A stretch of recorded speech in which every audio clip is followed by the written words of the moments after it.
Hello friends, welcome to tech page. ఇప్పుడు చూస్తే గనక ఇన్‌స్టాలో గాని, ట్విట్టర్‌లో గాని చాలా చోట్ల ఘర్ వాపసీ అని చెప్పి లేక back to pavilion to BSNL అని చెప్పి ట్రెండింగ్ చేస్తుంది 2 రోజుల నుండి. సో, దీనికి గల కారణం ఏంటి? పూర్తి వివరాలు మనం చూద్దాం. వేరే నెట్వర్క్ నుండి బీఎస్ఎన్ఎల్‌కి ఏ విధంగా పోర్ట్ అవ్వాలో పూర్తి వివరాలు చూడబోతున్నాం. అంతేకాకుండా బీఎస్ఎన్ఎల్‌లో వస్తే గనుక బెనిఫిట్స్ ఏంటి అన్న విషయాన్ని మనం చూడబోతున్నాం. నేను ఆల్రెడీ దాదాపుగా 5 ఇయర్స్ నుండి బీఎస్ఎన్ఎల్ వాడుతున్నాను. దానికి సంబంధించిన ఎక్స్‌పీరియన్స్ ఏంటి? మీరు బీఎస్ఎన్ఎల్‌లోకి గనక వస్తే మీ లాభం ఏంటో చూడబోతున్నాం. అంతేకాకుండా రాత్రికి రాత్రే వీఐ గాని, జియో గాని, లేక ఎయిర్‌టెల్ గాని ఇవన్నీ రాత్రికి రాత్రి రేట్స్ అన్నీ కూడా సడెన్‌గా పెంచేశారు. అసలు ఎందుకని పెంచారు? పూర్తి వివరాలు మనం చూద్దాం. బీఎస్ఎన్ఎల్‌లో మనం రావచ్చా? రాకూడదా? నా పర్సనల్ ఎక్స్‌పీరియన్స్ మీకు చెప్పబోతున్నాను. పూర్తి వివరాలు మనం ఈ వీడియోలో చూడబోతున్నాం. వీడియో స్కిప్ చేయకుండా చివరిదాకా చూడండి.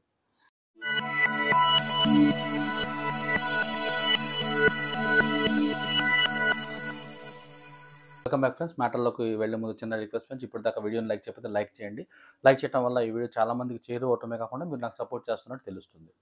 మ్యాటర్‌లోకి వస్తే గనక ఇప్పటికే ట్విట్టర్‌లో గాని, ఇన్‌స్టాగ్రామ్‌లో గాని బీఎస్ఎన్ఎల్ ట్రెండింగ్ అవుతుంది. బ్యాక్ టు పెవిలియన్ అని చెప్పి, ఘర్ వాపసీ బీఎస్ఎన్ఎల్ అని చెప్పి ట్రెండింగ్ అవుతుంది. దీనికి గల కారణం ఏంటంటే ఇవి ఎయిర్‌టెల్ గాని, జియో గాని, లేక వీఐ గాని రాత్రికి రాత్రి వాళ్ళ టారిఫ్‌లు పెంచడం జరిగింది సడెన్‌గా. వాళ్ళు చూసుకుంటే గనక ఒక్కొక్క సగటు కస్టమర్ నుండి వాళ్ళ ఇప్పుడు దాకా రూ. 200 ఆర్జిస్తున్నారు. అంటే సగటుగా. ఇప్పుడు కొంతమంది 200 చేపించుకుంటారు, 300 చేపించుకుంటారు. అట్లా యావరేజ్‌గా చూసుకుంటే గనక ఒక్కొక్క కస్టమర్ దగ్గర నుండి ఈ నెట్వర్క్స్ ఈ 3 కూడాను ఒక్కొక్కళ్ళ దగ్గర నుండి దాదాపుగా రూ. 200 ఆర్జిస్తున్నాయి. సో, ఇప్పుడు వాళ్ళ టార్గెట్ ఏంటి? 200 నుండి వాళ్ళు ఒక్కొక్క కస్టమర్ దగ్గర నుండి 300 ఆర్జించాలని చెప్పి సడెన్‌గా ఈ రేట్స్ అన్ని కూడా పెంచడం జరిగిందనమాట. మోనోపలి ఉంటే గనక ప్రాబ్లమ్ అయిపోతుంది. ఇదివరకు మొబైల్ డేటా నేను 1 జీబీ ఏపించుకుంటే 1 మంత్ అంతా వచ్చేది. ఇప్పుడు రోజుకి 2.5 జీబీ ఏపించుకుంటే సాయంత్రానికి అయిపోతుంది. సో, అట్లా పరిస్థితి అయితే ఇట్లా ఉంది. వాళ్ళే అంటే నెట్వర్క్ వోళ్ళే మనకి ఫ్రీ అని చెప్పి అలవాటు చేసి, ఈ విధంగా మనని అలవాటు చేసి ఇప్పుడు రేట్లన్నీ సడెన్‌గా పెంచితే, సడెన్‌గా మనం అన్నీ అలవాటైపోయిన ప్రాణాలను మనం ఇప్పుడు వదిలేసుకొని ఎట్లా మనం కుదరదు కదా! అలవాటైపోయింది. అలవాటు చేసేసారు, అలవాటైపోయింది ఇప్పుడు మనకి. రోజుకి 1 జీబీ, 2 జీబీ వాడటం అనేది అలవాటైపోయింది. చాలామందేంటంటే ఇప్పుడు ఎయిర్‌టెల్ నుండి గానీ, తర్వాత వీఐ నుండి, జియో నుండి బీఎస్ఎన్ఎల్‌కి పోర్ట్ అయిపోదాం అని చెప్పి అనుకుంటున్నారు. సో, బీఎస్ఎన్ఎల్‌కి పోర్ట్ అయిపోతే ఎట్లా ఉంటదో చెప్తాను. దీని ముందేంటంటే నేను ఎయిర్‌టెల్‌కి సంబంధించిన సిమ్ దాదాపుగా 5 ఇయర్స్ నుండి వాడుతున్నాను. సో, 5 ఇయర్స్ నుండి నాకంతా గుడ్ ఎక్స్‌పీరియన్సే. 5జీ గూడా నాకు అన్‌లిమిటెడ్ ఫ్రీగా వస్తుంది. సో, లాస్ట్ మంత్ నేను జూన్ 5 తారీఖున రూ. 359 పెట్టి రీచార్జ్ చేశాను. రూ. 350 పెట్టి రూ. 59 పెట్టి రీచార్జ్ చేస్తే నాకు 1 మంత్ అంటే 30 డేస్ వ్యాలిడిటీ వచ్చింది. ప్లస్ 5జీ అన్‌లిమిటెడ్ అనమాట. అంతేకాకుండా రోజుకి 2.5 GB free. Plus unlimited calling. Plus దీంతో పాటు అమెజాన్ ప్రైమ్ ఒకటి, తర్వాత అపోలో ఒకటి, అట్లా మ్యూజిక్‌కి సంబంధించిన ఒక యాప్ ఇయన్నీ గూడా నాకు ఫ్రీగా సబ్స్క్రిప్షన్ 1 మంత్‌కి వచ్చినియనమాట. సో, ఈ నెల నేను చేపించుకుందాం అని చెప్పి మళ్ళీ టారిఫ్ అంతా అయిపోయిన తర్వాత వ్యాలిడిటీ అయిపోయిన తర్వాత చేపించుకుందాం అని చెప్పి చూస్తే అది రూ. 409 అయిపోయింది. అంటే పోయిన నెలకి, ఈ నెలకి రూ. 50 తేడా వచ్చింది. రూ. 50 తేడా రావటమే కాకుండా 28 రోజులే అంటే 2 రోజులు తగ్గిచ్చేసారు గూడా. ఎంత లాస్ చూడండి. సడెన్‌గా రాత్రికి రాత్రి వీళ్ళేం చేశారంటే, టారిఫ్‌లు మార్చేసి మొత్తం వీళ్ళు ఆ లాభార్జన కోసం వాళ్ళు మొత్తం కూడా పెంచేశారనమాట. సో, బీఎస్ఎన్ఎల్ ఏంటంటే ఎప్పటినుండో అయ్యే రేట్లున్నాయి. వాళ్ళు చాలామంది బీఎస్ఎన్ఎల్ గురించి చాలా తప్పుగా అనుకుంటారు. దాని గురించి మనం డిస్కస్ చేద్దాం. ఇదైతే పరిస్థితి. ఇక ఎయిర్‌టెల్లే కాదు అన్నీ గూడా టారిఫ్‌లన్నీ పెంచేసినియి. సడెన్‌గా పెంచేసినియనమాట.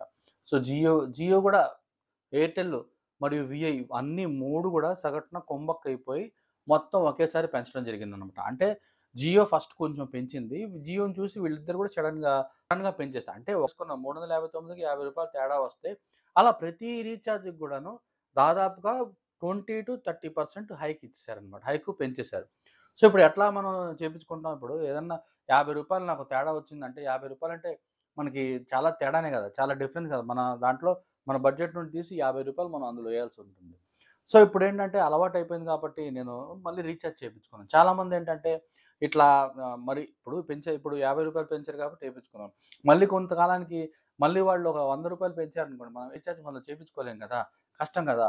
సో, అందుకని చాలామందేంటంటే ఈ నెట్వర్క్స్ నుండి బీఎస్ఎన్ఎల్‌కి మైగ్రేట్ అయిపోదాం అంటే పోర్ట్ అయిపోదామని చూస్తున్నాను. బీఎస్ఎన్ఎల్ ఇప్పుడు మేమున్న ప్రాంతం విజయవాడలో ఉంటామండి మనం. మేమున్న ప్రాంతంలో చక్కగా బీఎస్ఎన్ఎల్ అయితే 4జీ వస్తుంది. చక్కగా వస్తుంది. నాకైతే ఎయిర్‌టెల్ బిఎస్ఎన్ఎల్ కంపేర్ చేసుకుంటే గనక ఎయిర్టెల్ 5G నాకు ఏ విధంగా ఫాస్ట్‌గా వస్తుందో, అలాగే బిఎస్ఎన్ఎల్ 4G కూడా నాకు అంతే ఫాస్ట్‌గా వస్తుంది. అంటే నాకు ఈ 5Gకి, ఈ 4Gకి ఎటువంటి తేడా అయితే కనిపించలేదు. ప్రైస్‌లో అయితే విపరీతమైన తేడా అనమాట. అదే మనం బిఎస్ఎన్ఎల్‌లో చూసుకున్నాం అనుకోండి, రూ. 150-200 లోపే మనకి 2 జీబీ డేటా ఇస్తున్నాడు. 1 మంత్ వ్యాలిడిటీ ఇస్తాడనమాట. అదే జియోలో తీసుకుంటే మనం 1 మంత్ వ్యాలిడిటీ తీసుకోవాలంటే 28 రోజులే వస్తుంది. ప్లస్ రూ. 490 అంటే ఎంత ప్రైస్ తేడా చూడండి. సో, బిఎస్ఎన్ఎల్ అయితే ఈ అన్ని నెట్వర్క్‌కి బిఎస్ఎన్ఎల్ కంపేర్ చేసుకుంటే ఏంటంటే, ఓసారి నేను చెన్నైకి ఏదో వర్క్ మీద వెళ్ళటం జరిగింది. చెన్నైకి వర్కెళ్ళినప్పుడు నా దగ్గర బిఎస్ఎన్ఎల్ ప్లస్ ఎయిర్టెల్ 2 సిమ్స్ ఉన్నాయప్పుడు. సో, అక్కడ నేను చెన్నై నుండి స్టార్ట్ చేస్తే విజయవాడకు వచ్చేదాకా కూడా బిఎస్ఎన్ఎల్ నెట్వర్క్ అయితే ఎక్కడ కూడా డ్రాప్ అవ్వల. సో, అది బిఎస్ఎన్ఎల్‌కున్న గొప్పతనం. చిన్న చిన్న పల్లెటూరులో కూడా బిఎస్ఎన్ఎల్‌కి సంబంధించిన నెట్వర్క్ అనేది అందుతూ ఉంటుంది. ఓసారి నేను గోవాకి వెళ్ళటం జరిగిందనమాట. గోవాకి మేము కారులో వెళ్ళాము. అప్పుడు నేను ఎయిర్టెల్ తీసుకువెళ్ళాను. ఎయిర్టెల్ ఏంటంటే, అప్పుడు విజయవాడ నుండి గోవాకి వెళ్ళినప్పుడు మాకు ఎయిర్టెల్ సిమ్ ఉంది. అసలు ఎంత ఘాట్ రోడ్ ఎక్కినా సరే ఎయిర్టెల్ సిగ్నల్ అనేది ఎక్కడ డ్రాప్ అవ్వలేదు. అన్నీ ఇప్పుడు సిగ్నల్ పరంగా చూసుకుంటే, నెట్వర్క్ పరంగా చూసుకుంటే ఎయిర్టెల్ చాలా బావుంటుంది నంబర్ 1. కాకపోతే వాళ్ళు ఎడాపెడా రేట్లు పెంచేస్తే సామాన్యులు, మిడిల్ క్లాసోళ్ళు ఎట్లా భరిస్తారు? సో, అందుకని ఏంటంటే చాలామంది ఎయిర్టెల్ లేపోతే జియో లేపోతే విఐ నుండి బిఎస్ఎన్ఎల్‌కి రావాలి అనుకుంటున్నారు. అటువంటి వారు సిటీస్‌లో ఉన్న, చిన్న పల్లెటూరులో ఉన్న వాళ్ళకి వేరే నెట్వర్క్స్‌లో 5Gలో ఎంత ఫాస్ట్‌గా వస్తుందో 4Gలో అంతే ఫాస్ట్‌గా వస్తుంది. వస్తుంది. చాలా బావుంటుంది. 5Gతో కంపేర్ చేసుకుంటే బిఎస్ఎన్ఎల్, 4G 2 నా ఎక్స్‌పీరియన్స్ 2 సమానంగా పనిచేస్తున్నాయి. ఎక్కడ కూడా మనం యూట్యూబ్ ఓపెన్ చేసినా, ఇన్‌స్టాగ్రామ్ ఓపెన్ చేసినా, ట్విట్టర్ ఓపెన్ చేసినా, వెబ్‌సైట్ ఓపెన్ చేసినా, ఏం ఓపెన్ చేసినా సరే ఎయిర్టెల్ ఎంత ఫాస్ట్‌గా పనిచేస్తుందో బిఎస్ఎన్ఎల్ కూడా అంతే ఫాస్ట్‌గా పనిచేస్తుంది. 2 కూడా నేను ఎక్కడికన్నా ఇంటీరియర్‌కి వెళ్ళాననుకోండి, అప్పుడు నాకు బిఎస్ఎన్ఎల్ బాగా పనిచేస్తుంది. ఎందుకంటే బిఎస్ఎన్ఎల్ ఇంటీరియర్‌కి వెళ్ళినా, చిన్న చిన్న పల్లెటూర్లోకి వెళ్ళినా సిగ్నల్ డ్రాప్ అవ్వకుండా ఉంటుందన్నమాట. అదే ఎయిర్టెల్ అనుకోండి చాలా చోట్ల సిగ్నల్ డ్రాప్ అనేది మనం పనిచేస్తుంది, బావుంది, 5G ఉంది. కాపోతే ఇప్పుడు మనం బిఎస్ఎన్ఎల్‌తో కంపేర్ చేసుకుంటే గనక ఎయిర్టెల్ ఇప్పుడు రూ. 200 ఏపించుకుంటే బిఎస్ఎన్ఎల్‌లో 2 జీబీ 1 మంత్ వస్తుంది. అదే 1 మంత్ రావాలంటే గనక ఆల్‌మోస్ట్ రూ. 450 మనం ఎయిర్టెల్‌లో వెచ్చించాల్సి ఉంటుంది.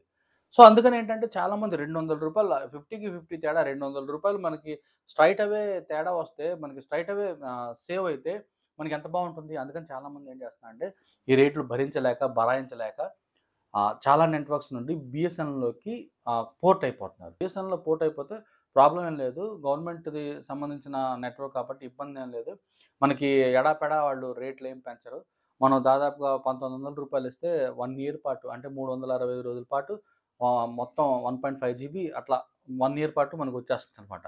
1 ఇయర్ కాదు మనం దాదాపుగా 84 రోజులు అట్లా రీచార్జ్ చేపించుకుంటాం కాబట్టి చిన్న రీచార్జ్‌లు కూడా చాలా చాలా చాలా బ్రహ్మాండంగా ఉంటుంది. బిఎస్ఎన్ఎల్ అయితే చాలా బ్రహ్మాండంగా ఉంటుంది.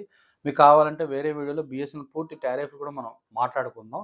ప్రస్తుతం అయితే బిఎస్ఎన్ఎల్ వేరే నెట్వర్క్ నుండి బిఎస్ఎన్ఎల్‌కి పోర్ట్ అవ్వాలి అంటే గనుక ఏం చేయాలంటే, మీ ఫోన్ నుండి అంటే మీరేదన్నా వేరే విఐ గాని, జియో గాని లేక ఎయిర్టెల్ నుండి పోర్ట్ అవ్వాలి అంటే గనక ముందుగా మీ ఫోన్‌లో మినిమమ్ బ్యాలెన్స్ ఉండాలి. మీరు వేరే నెట్వర్క్ నుండి వచ్చుంటే గనక 90 రోజులు కంప్లీట్ అయ్యి ఉండాలి.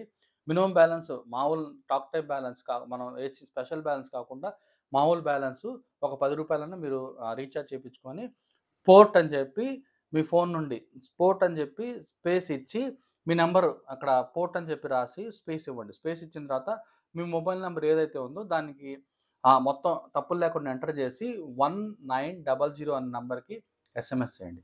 ఎస్ఎంఎస్ చేస్తే వెంటనే మీకు ఒక రెస్పాన్స్ కోడ్ రావటం జరుగుతుంది. ఈ కోడ్‌ని తీసుకొని మీరు బిఎస్ఎన్ఎల్ దగ్గరలో ఉన్న బిఎస్ఎన్ఎల్ ఆఫీస్‌కి గాని లేక మనకి చాలా చోట్ల రోడ్ల మీద కనిపిస్తుంటారు. చిన్న చిన్న గొడుగులు పెట్టుకొనుంటారు. ఆ మిత్రులు వాళ్ళ దగ్గరికైనా వెళ్లి మీరు పోర్ట్ బిఎస్ఎన్ఎల్‌కి అవ్వాలనుకుంటున్నాము అని చెప్పారనుకోండి. వాళ్ళు మీ డాక్యుమెంట్స్ ఫోటో ఐడీ ప్రూఫ్ ఏదో ఒకటి ఆధార్ కార్డ్ గాని, పాన్ కార్డ్ గాని, రేషన్ కార్డ్ గాని ఏదో ఒక ఐడీ ప్రూఫ్ తీసుకొని మీకు ఒక రూ. 50 తీసుకొని సిమ్ ఇస్తారు. చాలా చోట్ల రూ. 50 కూడా తీసుకోకుండా సిమ్ ఇచ్చే అవకాశం అయితే ఉంది. మీరు తీసుకునేటప్పుడు 4G తీసుకోండి. అప్పుడు మీకు లాభం ఉంటుంది. సిమ్ తీసుకున్న తర్వాత మీకు ఒక ఫోటో తీస్తారు వాళ్ళు. ఫోటో తీసి ఆ సిమ్ అయితే ఇవ్వటం జరుగుతుందనమాట. మీకున్న ఎగ్జిస్టింగ్ సిమ్ అంటే మీరు ప్రస్తుతం వాడుతున్న సిమ్ము ఎన్ని రోజులంటే దాదాపు 2-3 రోజులు పనిచేస్తుంది. మధ్యలో సెలవులొస్తే గనుక ఆ సెలవుని కౌంట్ చేయద్దు. అప్పుడు 5 రోజులు అవుతుంది. సో, అందుకని ఏంటంటే 3 రోజులు పనిచేస్తుంది. 3 రోజులు అంటే మీరు ఫర్ ఎగ్జాంపుల్‌కి ఎయిర్టెల్‌లో, జియో, విఐ వాడుతున్నారనుకోండి. వాడుతుంటే మీకు ఈ సిమ్ ఇన్ని రోజు ఆ రోజు అంటే ఈరోజు 11వ తారీఖు కాబట్టి మీ సిమ్ అనేది 15వ తారీఖు దాకా పనిచేస్తుందని చెప్తారు. సో, 15వ తారీఖు లోపు మనది ఏమన్నా బ్యాలెన్స్ ఉంటే మనం వాడేసుకోవటం అట్లా చేసుకోవాలి. చేసుకున్న తర్వాత మనకి 15వ తారీఖు అర్ధరాత్రి మీ సిమ్ అనేది డెడ్ అయిపోతుంది అని చెప్పడం జరుగుతుందనమాట. మరుసటి రోజు పొద్దున్నే లేసి చూసామనుకోండి, మనం వాడుతున్న సిమ్‌లో సిగ్నల్స్ ఏం లేకపోతే గనక చేయాలంటే మనం తీసి బీఎస్ఎన్ఎల్ సిమ్ అనేది యేసుకున్నాం అనుకో, తీసుకొచ్చిన కొత్త సిమ్ మన ఫోన్‌లో యేసుకుంటే గనక అది యాక్టివేట్ అయిపోతుంది. యాక్టివేట్ అయిపోయిన తర్వాత ఎంతో కొంత రీచార్జ్ వాళ్ళు ఆల్రెడీ మనం తీసుకున్నాం కదా! అప్పుడే వాళ్ళు చెప్తారు ఇంత రీచార్జ్ చేసుకోవాలని చెప్పి. వాళ్ళు చెప్పిన రీచార్జ్ మనం చేసుకుంటే గనక ఆ రోజు 15వ తారీఖు అంటే 3 రోజులకి యాక్టివ్ అయిపోతుంది. అంటే ఈరోజు 11వ తారీఖు కాబట్టి నేను 15వ తారీఖు అని చెప్తున్నాను. సో, అట్లా ఆ రోజుకి 3 రోజులకి యాక్టివ్ అయిపోతుంది. యాక్టివ్ అయిపోయిన తర్వాత మన జస్ట్ సిమ్ ఒకటే మారుతుంది. నంబర్ అదే ఉంటుంది. సిమ్ అయితే మారిపోతుందనమాట. సో, ఈ విధంగా చాలా సింపుల్‌గా, చాలా ఈజీగా మనం వేరే నెట్వర్క్ నుండి బీఎస్ఎన్ఎల్‌కి పోర్ట్ అయిపోవచ్చనమాట. ఇట్లన్నీ పెంచేసారు కాబట్టి బీఎస్ఎన్ఎల్ అనేది ట్రెండింగ్‌లో ఉంది. సో, మీరు కూడా బీఎస్ఎన్ఎల్‌లోకి వెళ్ళాలంటే పోర్ట్ అయ్యే విధానం నేను ఆల్రెడీ చెప్పాను. సో, ఇది ఫ్రెండ్స్ వీడియో నచ్చిందని అనుకుంటున్నాను. నచ్చితే లైక్ చేయడం మాత్రం మర్చిపోవద్దు. Thank you.